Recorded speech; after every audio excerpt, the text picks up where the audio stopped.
ទីគោរពដែលទស្សនាតាមរយៈអង្គភាពព័ត៌មាន C007 ខ្ញុំបាទស្រាប់ថ្លារួមនឹងក្រុមការងារកំពុងស្ថិតនៅតាមបណ្ដោយផ្លូវបាទហាណូយកាយនឹងផ្លូវទំនប់កប់ស្រូវមហាវិថីវិមានឈ្នះប្រិមត្តជនជនដែលស្ថិតនៅក្នុងសង្កាត់ព្រែកភ្នៅខណ្ឌព្រែកភ្នៅរាជធានីភ្នំពេញនៅវេលាម៉ោង 3 រសៀលល្ងាចថ្ងៃទី22 ខែកក្កដាឆ្នាំ2021ហើយយើងទទួលបានព័ត៌មានបឋមគឺរថយន្តប្រភេទដឹកដីធុនធំដែលបោកបោក្នុងស្ថានភាពលឿនបណ្ដាខ្វះការប្រុងប្រយ័ត្នបុកនឹងផ្ទះរបស់បងប្អូនជាបរដ្ឋដែលបណ្ដាឲ្យបាទឆ្លុះចូលក្នុងផ្ទះតែម្ដងប្រិមត្តជនបាទឥឡូវនេះគឺបង្កមានការភ្ញាក់ផ្អើលហើយចំណែកឯរថយន្តមួយគ្រឿងទៀតត្រូវរងការខូចខាតបន្ទាប់ពីរថយន្តនេះគឺបុកបាទហើយចំណែកឯទូសម្ភារៈផ្ទះរបស់បងប្អូនប្រជាពលរដ្ឋនឹងត្រូវរងការខូចខាតដោយសារតែរថយន្តមួយគ្រឿងដែលពាក់ស្លាកលេខព្រះសីហនុបាទ 3A1679 ហើយយើងទទួលបានព័ត៌មានថាម្ចាស់រថយន្តនឹងត្រូវបានកម្លាំងសមត្ថកិច្ចនៃចរាចរណ៍បាទអធិការខណ្ឌនគរបាលខណ្ឌព្រែកភ្នៅ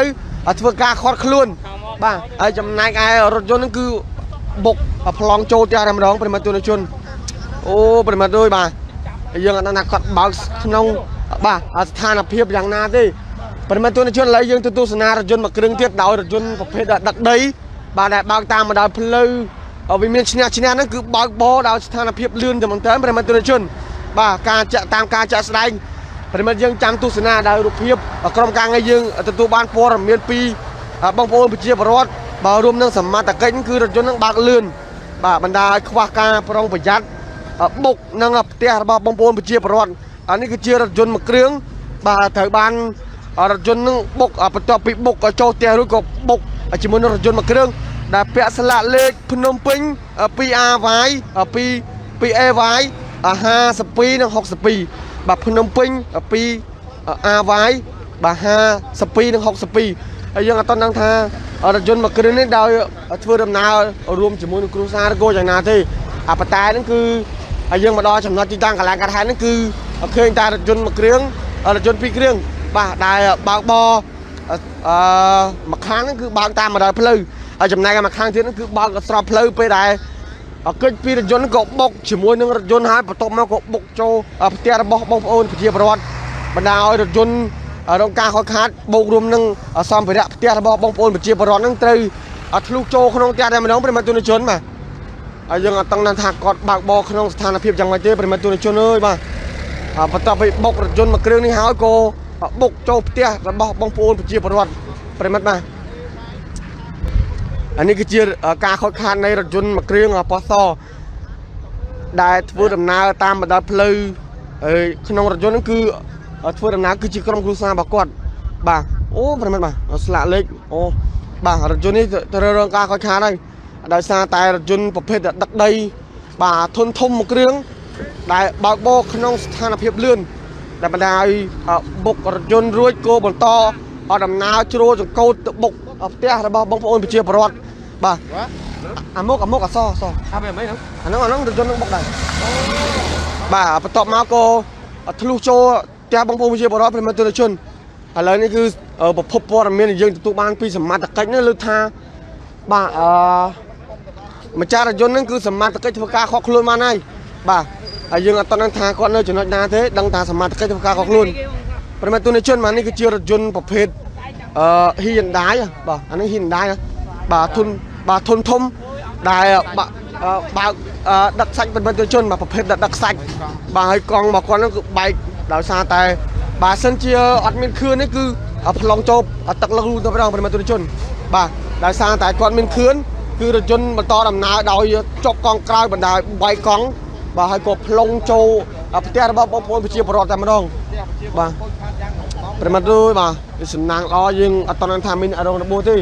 ហើយយ៉ាងណាមិញយើងនឹងទៅសួរប្រភពព័ត៌មានពីម្ចាស់ផ្ទះទាំងអស់គ្នាបាទប្រិមត្តបាទជុំវិញក្នុងហេតុការណ៍កលើបាទដែលបង្កមានការភ្ញាក់ផ្អើលដែលទីតាំងហេតុការណ៍នេះគឺស្ថិតនៅតាមបណ្ដោយផ្លូវបាទទំនប់កប់ស្រូវដែលស្ថិតនៅក្នុងសង្កាត់ព្រែកភ្នៅខណ្ឌព្រែកភ្នៅរាជធានីភ្នំពេញបាទហើយយើងបាទនេះប្រិមត្តទូជនបាទនេះគឺជាសម្ភារៈដែលផ្ទះគាត់លក់នំប៉័ងបាទបូករួមជាមួយនឹងភេសជ្ជៈបាទដែលត្រូវរងការខកខានគឺរថយន្តបន្ទាប់ពីបុករថយន្តហើយ កូរ៉េចង្កូតបុកនឹងផ្ទះនឹងកន្លែងណាសំភារៈដែលគាត់លក់បាទប្រិមត្តទូនជនអូប្រិមត្តបាទបុកទឹកទីហើយណាស់ល្អមែនតើបាទហើយយើងអត់ដឹងថាមានអារោគរបួសឬក៏អត់មានអារោគរបួសទេហើយយ៉ាងណាមិញបាទយើងនឹងសាកសួរចាឡានបសរមើលបាទបាទប្រិមត្តឥឡូវយើងសាកសួរជាមួយលោកពូម្ចាស់ឡានទាំងអស់គ្នាបាទលោកពូក្មួយសុំសួរទីលោកពូរថយន្តរបស់លោកពូបសរហ្នឹងក៏ធ្វើដំណើរមកពីណាវិញពូពីកើតទៅលិចអូពីកើតទៅលិចឈ្មោះទៅខាងស្តុបបាទហើយពីលិចណាពីលិចទៅកើតអូបាទខ្ញុំខាងអូណាឡានយើងពីស្រាប់ផ្លូវឯណាបាទឡានហ្នឹងវាខុសមកបុកយើងខាងនេះហ្មងអូឡានហ្នឹងមកពីកើតមកលិចវិញមកពីលិចមកកើតវិញវាខុសឆ្លងឡានលោកពូមកពីខាងពីលិចទៅកើតដល់ឡានហ្នឹងមកពីនោះវិញមកពីកើតពីលិចយេស៊ូស្ដាប់ទៅគេខុសមកបុកយើងវាខុសពីការនោះមកអានេះបាទក្នុងស្ថានភាពដែលលោកគាត់រថយន្តប្រភេទទឹកខ្សាច់ហ្នឹងបើកយ៉ាងម៉េចទេលោកខ្ញុំអត់ដឹងវាបើកមិនទេតែគ្រាន់តែវាបើកខុសមកស្ទុយបុកយកមកបាទមានមនុស្សវិញបុកមកអស់បាត់ហើយអូតកុំរថយន្តអាឡានធំគាត់ខ្លួនបានឬមួយគាត់តំណនេះគេគាត់ខ្លួនបានគាត់រត់តែគេគាត់ខ្លួនបានដែរបាទវាលោតចុះវាឡានរត់នេះសំណាងល្អដោយសារមានខឿនបាទទីអត់មានខឿនគិតបាទផ្ទះគាត់ហ្នឹងខ្ទេចអស់ហើយបាទឥឡូវគាត់ខ្ទេចដែរលោកពូដំណោះស្រាយជាមួយនឹងម្ចាស់រថយន្តហ្នឹងយ៉ាងម៉េចលោកពូគេថាគេឲ្យអ្នកតំណាងគេមកខាងតំណាងក្រុមហ៊ុនបាទណាគេគេមកតែមើលទៀតមកខាងរថយន្តរបស់លោកពូនោះគ្រាន់តែរកការខុសខាតប៉ុន្តែអត់មានអារម្មណ៍របួសទេលោកពូអត់អីបាទលោកពូមានការស្នើសុំទៅរថយន្តប្រភេទធំដែលបើកបរតាមបណ្ដោយផ្លូវដែលបើកបរក្នុងស្ថានភាពយ៉ាងម៉េចទេលោកពូបាទបើកបរអញ្ចឹងវាផ្លូវនេះអាសាគ្រោះថ្នាក់ហើយបកឡើងដែលឡានធំអញ្ចឹងរហូតអញ្ចឹងយល់ល្អរត់បតឹងអ្នកបើកបរជាមួយស្ថានភាពឡានអីឲ្យវាមានគ្រប់លក្ខណៈមកបើអញ្ចឹងបុកងាប់ជាជនជីវិតគេមកបាត់ហើយអត់មានសល់មួយទៀតរបស់ខូចខាតបាទរបស់ខូចខាតតិចតួចមានលុយបានតែមកជីវិតបាត់ហើយគឺបាត់ហើយអាហ្នឹងអានេះជាការសំណូមពររបស់លោកពូដែលជាជនរងគ្រោះបន្ទាប់ពីរថយន្តដាក់ខ្សាច់បុកបាទសំណូមពរទៅរថយន្តធំឲ្យធ្វើដំណើរឲ្យមានការប្រុងប្រយ័ត្នបូករួមនឹងសុវត្ថិភាពខ្លួនឯងនិងអ្នកដទៃបាទហ្នឹងហើយបាទអរគុណលោកពូអរគុណប្រិមត្តជនជនលោកពូដែលជាម្ចាស់រថយន្តមកប៉សមួយគ្រឿងបាទដែលរងរបួសរងរថយន្តរបស់គាត់គឺរងការខូចខាតបាទយ៉ាងណាមកយើងនឹងសាកសួរជាមួយនឹងលោកពូម្ចាស់ផ្ទះបន្ថែមទៀតប្រិមត្តជនជនបាទលោកពូក្មួយអាចសាកសួរបានលោកពូជាម្ចាស់ផ្ទះណាលោកពូមែនទេខ្ញុំអ្នកតាដែរអូអ្នកតាលោកពូឃើញរថយន្តនឹងបើកយ៉ាងម៉េចដែរលោកពូលឿនមកហ្មងបើកលឿនមកតែយើងជន់អត់ស្រើភ្លើងស្តុបនោះមិនដឹងព្រោះយើងមើលពីមុខទៅភ្លើងស្តុបនោះបាទមើលឃើញឲ្យជន់មកនេះមកវាបត់មកនេះមកហ្មងមកបត់មកក៏ប៉ះឡានគេហើយបានចូលផ្ទះគេប្លុកមកលោកពូក្មួយសុំសួរម្ចាស់ផ្ទះគាត់នៅណាវិញចាស់គេនៅក្នុងតែគេពង20ចាស់គេពង20មិនថាអត់មានអារម្មណ៍របួសទេលោកពូអត់មានទេអត់អីគាត់ណាការគាត់ខាប់ផ្ទះគាត់នោះមកជាហៀងបាទទាំងអស់ខាងទាំងអស់ខាងលក់ដូរទាំងអស់ហ្នឹងបាទដឹងថារថយន្តហ្នឹងគឺបើកបរដល់ស្ថានភាពលឿនបាទលឿនបាទអរគុណលោកពូប្រិមិត្តឥឡូវនេះយើងទស្សនានៅទស្សនភាពត្រង់ចំណុចទីតាំងគឺបានទស្សនាហើយរថយន្តនេះគឺបើកបរដោយបរោះហើយវ័យប្រហែលជា20ឆ្នាំជាងដែលបើកបរក្នុងស្ថានភាពលឿនបណ្ដាឲ្យរាជចង្កូតពីផ្លូវមកខាងចូលបុករថយន្តហើយក៏ប្រិមិត្តបាទគឺគាត់ឡើងសួនច្បារសិនគាត់ឡើងសួនហើយបន្ទាប់ពីបុករថយន្តហើយក៏រាជចង្កូតនៅបុកចូលផ្ទះរបស់បងប្អូនប្រជាពលរដ្ឋបន្ថែមទៀតដែលបណ្ដាឲ្យទីតាំងកន្លែងលក់នំប៉័ងបូករួមនឹងភេសជ្ជៈនិងផ្ទះរបស់គាត់គឺប្លង់ចូលខាងក្នុងតែម្ដងប្រិមិត្តមកនេះគឺជាសំណាងល្អមែនទែនដោយអត់មានអ្នករងរបួសគ្រាន់តែរងការខូចខាតបើនោះប្រិមិត្តយើងមើលចាក់ស្ដែងបាទគឺរថយន្តបើកបរធំហើយលឿនហើយយើងអត់ដឹងថាគាត់មានការប្រុងប្រយ័ត្នយ៉ាងណាទេបាទឥឡូវយើងសាកសួរសមាជិកបន្ថែមទៀតប្រិមត្តជនបាទជុំវិញនឹងការខាងលើ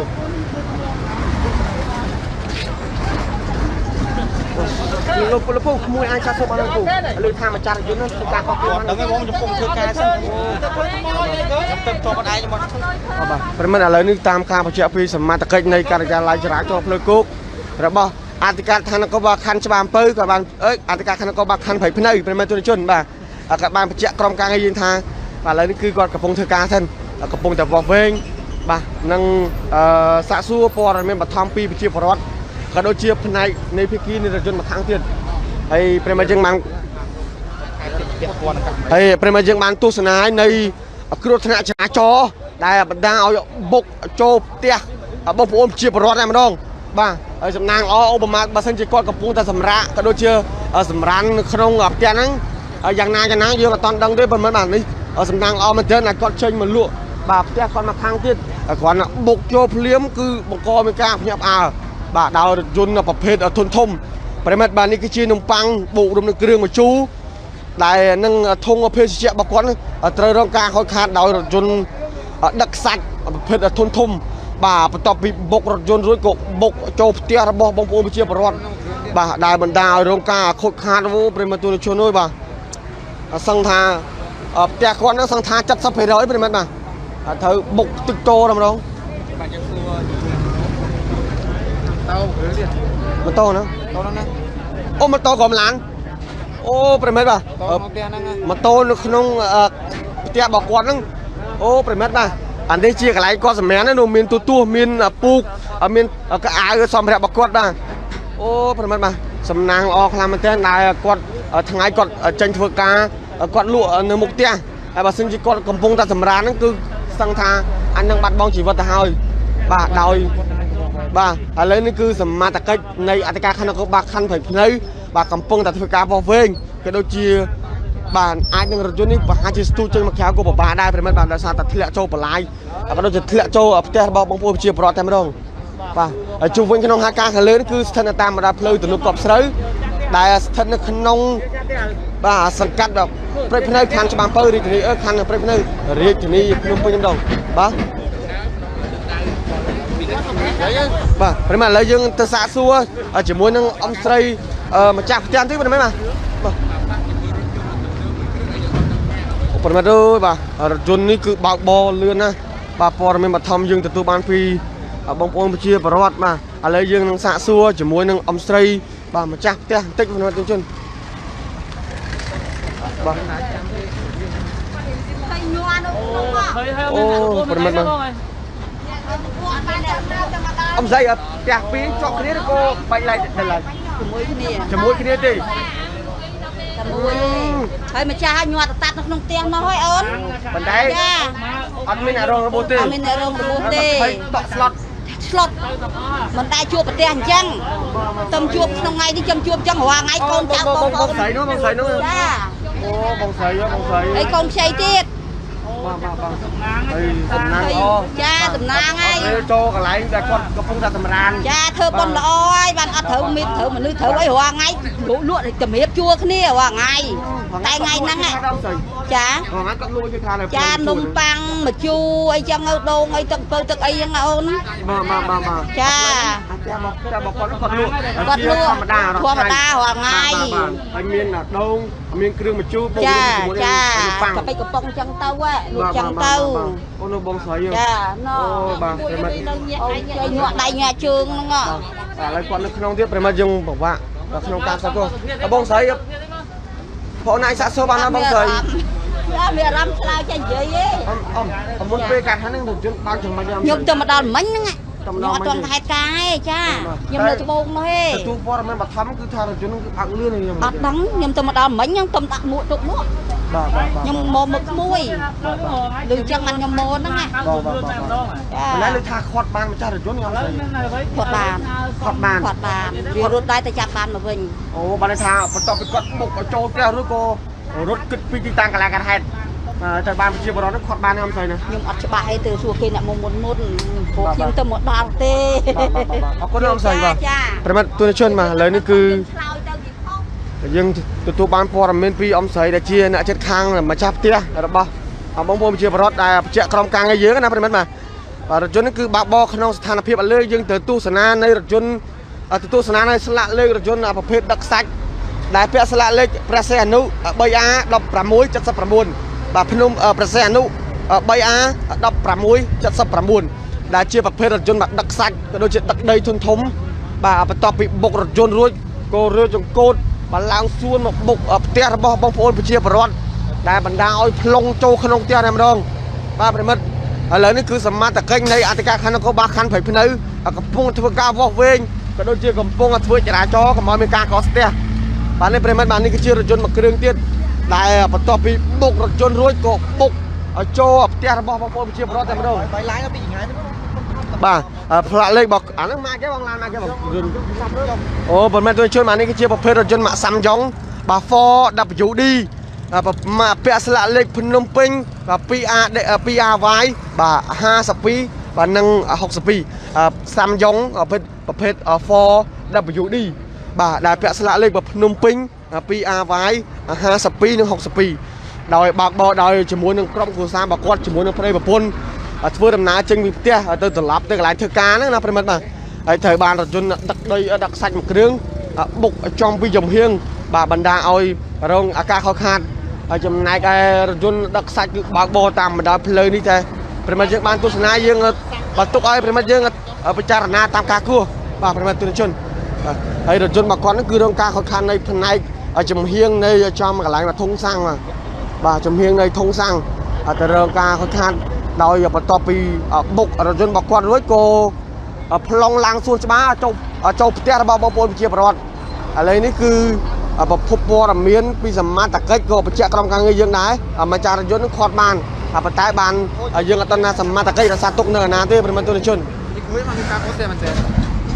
ប្រិមត្តជនឥឡូវនេះគឺបង្កមានការកកស្ទះចរាចរណ៍ក៏ដូចជាបង្កមានការភ្ញាក់ផ្អើលនៅចំណុចទីតាំងផ្លូវទំនប់កប់ស្រូវដែលស្ថិតនៅក្នុងសង្កាត់ព្រែកភ្នៅខាងព្រែកភ្នៅរាជធានីភ្នំពេញនៅវេលាម៉ោង 3 រសៀលល្ងាចថ្ងៃទី22 ខែកក្កដាឆ្នាំ 2021បាទប្រិមិត្តរថយន្តប្រភេទធំដែលបើកបរតាមបណ្ដោយផ្លូវនេះគឺមានការកកស្ទះដោយយើងឃើញថារថយន្តបន្ទាប់ពីរថយន្តមកបុករួចក៏មានការចងរោមឈោមើក៏ដូចជាឈប់រថយន្តបាទហើយសូមបញ្ជាក់រថយន្តមួយគ្រឿងនេះគឺពាក់ស្លាកលេខព្រះសីហនុបាទ 3A 16និង79បាទ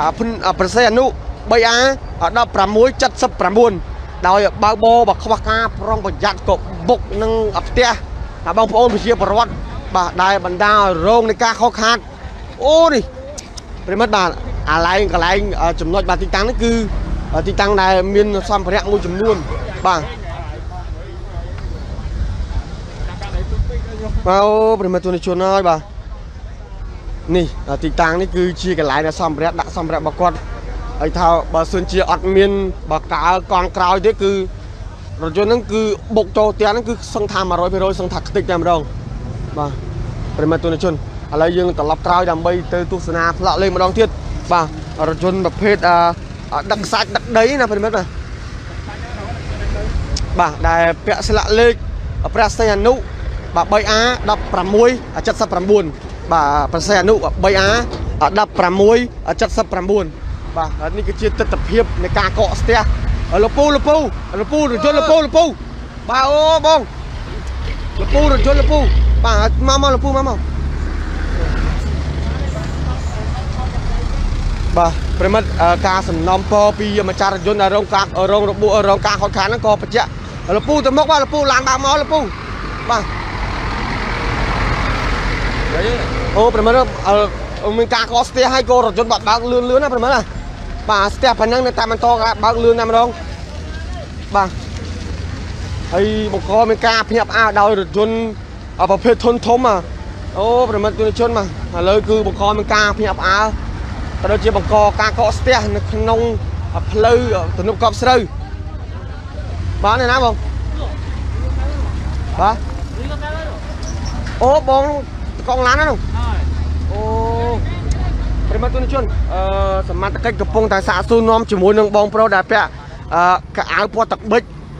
ផ្ទៃមេឃស្លៀកខោខ្មៅកបោហ្នឹងគឺត្រូវបានសមត្ថកិច្ចបាទសាកសួរនាំឥឡូវគឺគាត់ដើរជាមួយសមត្ថកិច្ចបាទដល់ stop ហើយប្រិមត្តជនបាទមុនហ្នឹងគាត់នៅហ្នឹងប៉ុន្តែយើងអត់ចាប់អារម្មណ៍ថាគាត់ជាតកងឡានណាប្រិមត្តជនបាទតកងឡានបងតកងឡានប្រិមត្តជនបាទឥឡូវត្រូវបានសមត្ថកិច្ចធ្វើការខកខ្លួនគាត់សិនដើម្បីរកដំណោះស្រាយជូនផ្ទះរបស់បងប្អូនប្រជាពលរដ្ឋបូកព្រោះនឹងរកការខូចខាតនៃរថយន្តផងដែរប្រិមត្តជន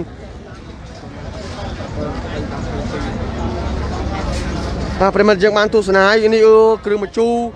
នំប៉័ងសាច់ប៉ាតេសាច់អីហ្នឹងគឺខ្ទិះហើយបាទប្រិមត្តបាទបន្ទាប់ពីបុកឬក៏រងការខូចខាតតែម្ដង